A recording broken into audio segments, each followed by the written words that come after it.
In the village of Ogbomosho, there was a man named Adewale who did something unsettling at funerals.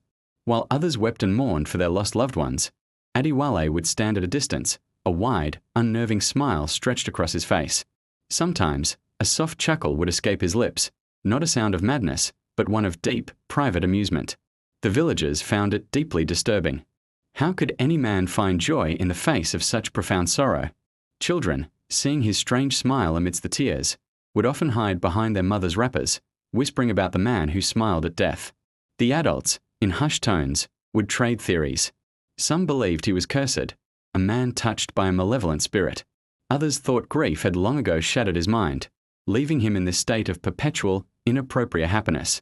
But Adewale never offered an explanation.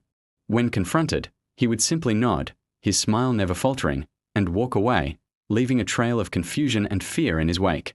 One dusty afternoon, a chilling silence fell over Ogbomosho.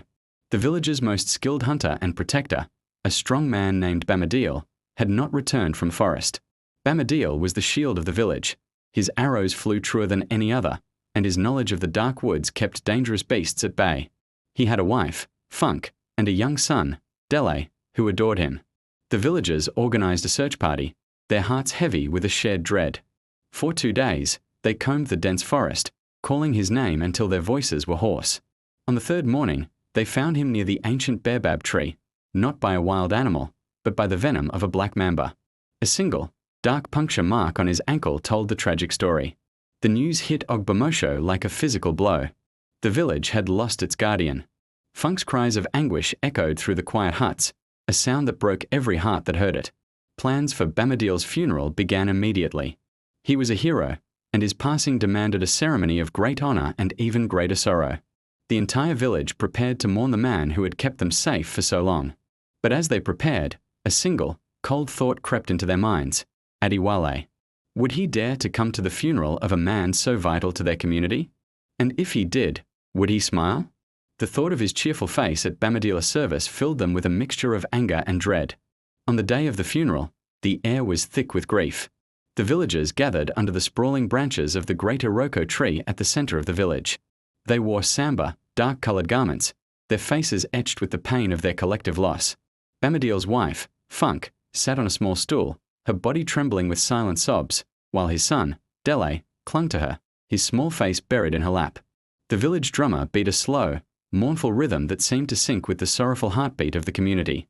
Just as the village elder, a wise old man named Chief Adewale, stood to speak, a figure appeared at the edge of the crowd. It was Adewale.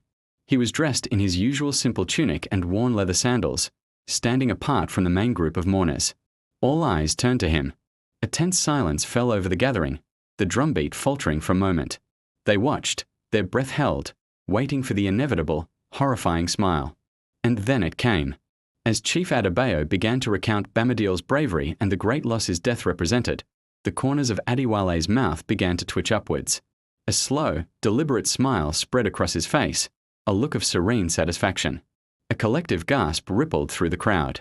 Murmurs of outrage and disbelief grew louder. How could he dishonor the memory of their protector in such a way? Funk looked up, her tear-filled eyes locking with Adewale's smiling ones, and a fresh wave of pain washed over her.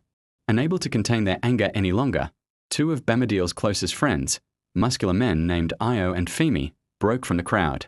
Their faces were masks of fury as they marched towards Adewale. "What is wrong with you?" Io snarled, his voice trembling with rage. "Have you no respect? No heart?" Femi grabbed Adewale by the front of his tunic, shaking him. "You will not mock our friend's passing. Leave now, before we make you leave." Adewale did not resist.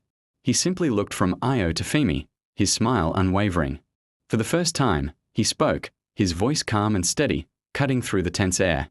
"I mean no disrespect to Adewale or his family," he said, his gaze sweeping over the angry faces surrounding him. "My smile is not for your sorrow. It is for something else entirely." Chief Adewale, seeing the situation escalating, raised a hand for calm. "Let him go, my sons," he commanded, his voice carrying the weight of authority. "Let us hear what he has to say. Today is a day of sorrow, not violence."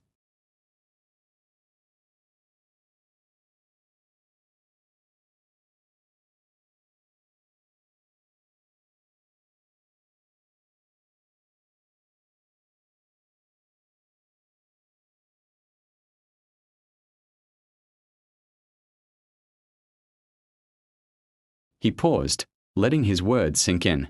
The villagers exchanged confused glances. What did this have to do with his smiling?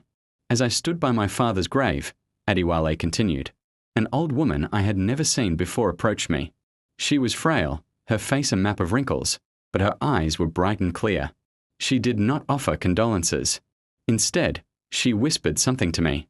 She said, "Do not mourn what is lost. Instead, celebrate what is to come. For every life that ends, a dark spirit is bound to the grave, unable to harm the living." A ripple of unease went through the crowd.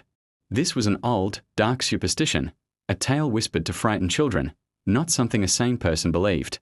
Adewale's smile widened, but now it seemed less joyful and more intense, almost predatory. The old woman told me that these spirits, tethered to their graves, are filled with rage and jealousy for the living. But she also told me of a secret, a way to control them, a way to use their power. He pointed a long, bony finger towards Bamadiel's freshly dug grave.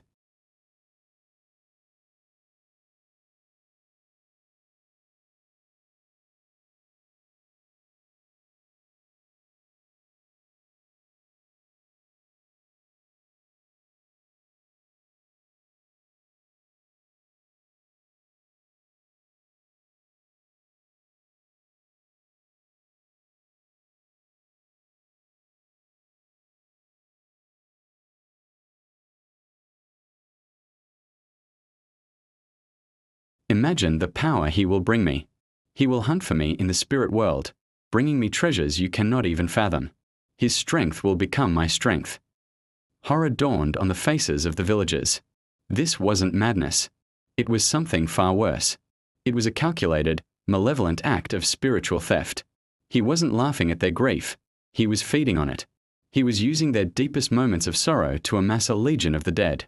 The whispers that had once followed him turned into gasps of terror. The children who had run from him now seemed wise beyond their years. Suddenly, a gust of wind swirled around the Iroko tree, kicking up dust and leaves. It was an unnatural wind, cold and sharp, and it seemed to originate from where Adewale stood. For a fleeting second, the villagers thought they could see faint, shimmering outlines standing behind him, the vague shapes of men and women, their faces indistinct and sorrowful. The spirits of their lost loved ones, now slaves to Adewale's smile. Chief Adebayo's face was pale. "You are a monster," he breathed, his voice trembling. "You have desecrated the memory of our dead." Adewale simply chuckled, a low, guttural sound that was far more terrifying than any laugh. "I am not a monster," he said. "I am a survivor. You cry for the dead. I make them work for the living." With that, he turned and began to walk away, his smile fixed in place. The villagers were frozen, too terrified to move, too stunned to act. They watched him go, the cold wind dying down as he disappeared from view. The funeral was forgotten. The sorrow for Bamadiel was now mixed with a new, profound terror. They were not just mourning the loss of their protector, they were realizing he had been captured by a far greater darkness than any beast in the forest. From that day on, no one in Ogbomosho looked at a funeral the same way.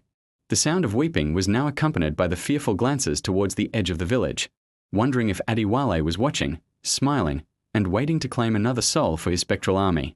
The village of Ogbomosho was no longer just afraid of death. They were terrified of what came after.